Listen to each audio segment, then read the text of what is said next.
Namaste Krishna Rao garu. Welcome to IYR Talks English edition. In some of our recent talks also we have reviewed on the situation in Pak-occupied Kashmir, where there is a lot of revolt and all that. And now it has intensified again in the month of July also. People are fighting for their rights. And also the Pak-occupied Kashmir is fighting for their right to have a separate republic.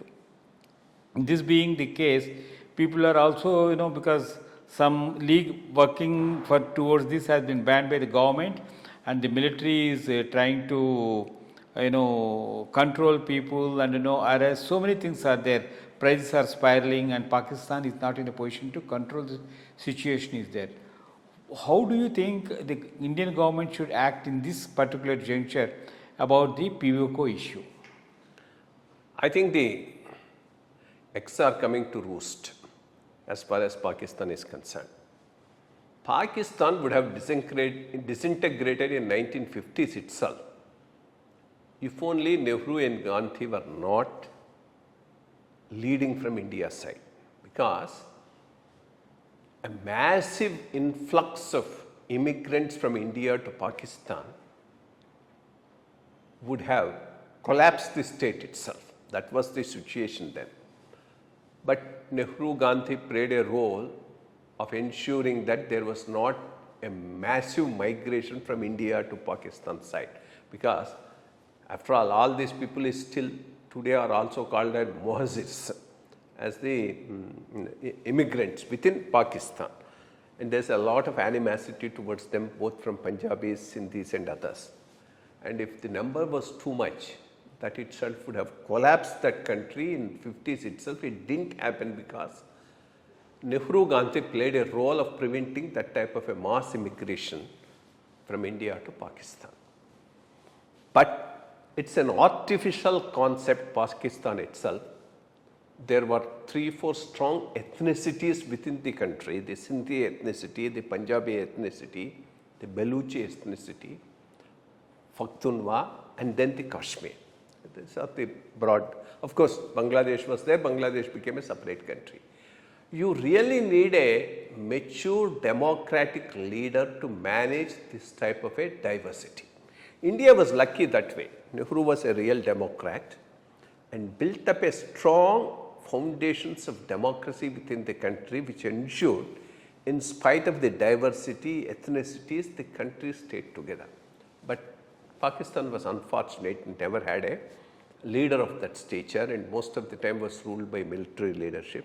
So the ethnicities which were there, which are strong, are now showing themselves up, both in Balochistan, Khyber Pakhtunkhwa, now Kashmir. Kashmir is not a small problem, it's a major problem. It's a very strong popular revolt. I don't know how Pakistan will handle it. So I think the question mark is how long will Pakistan will stay on as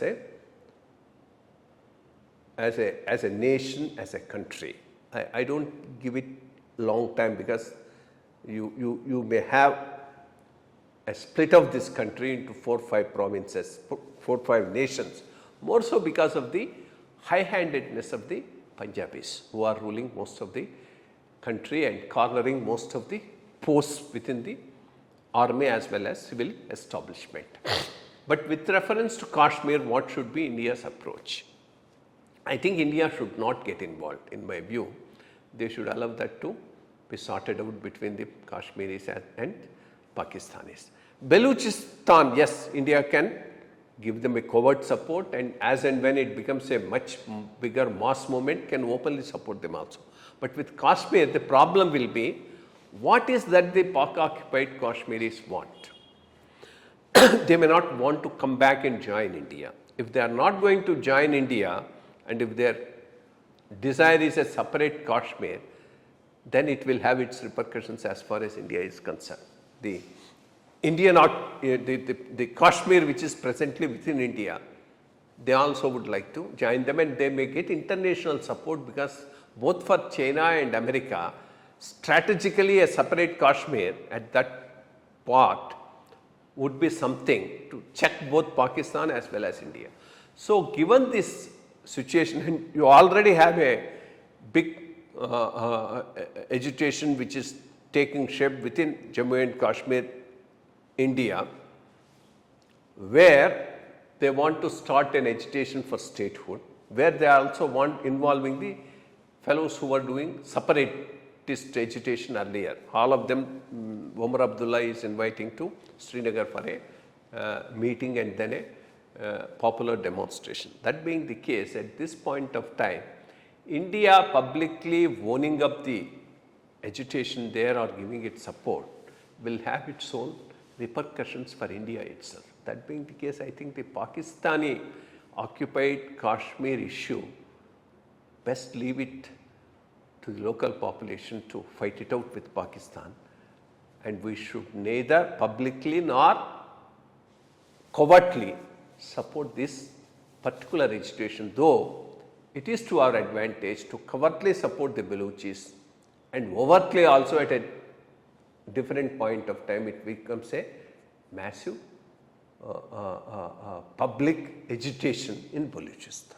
That's my Thank you. Thank you.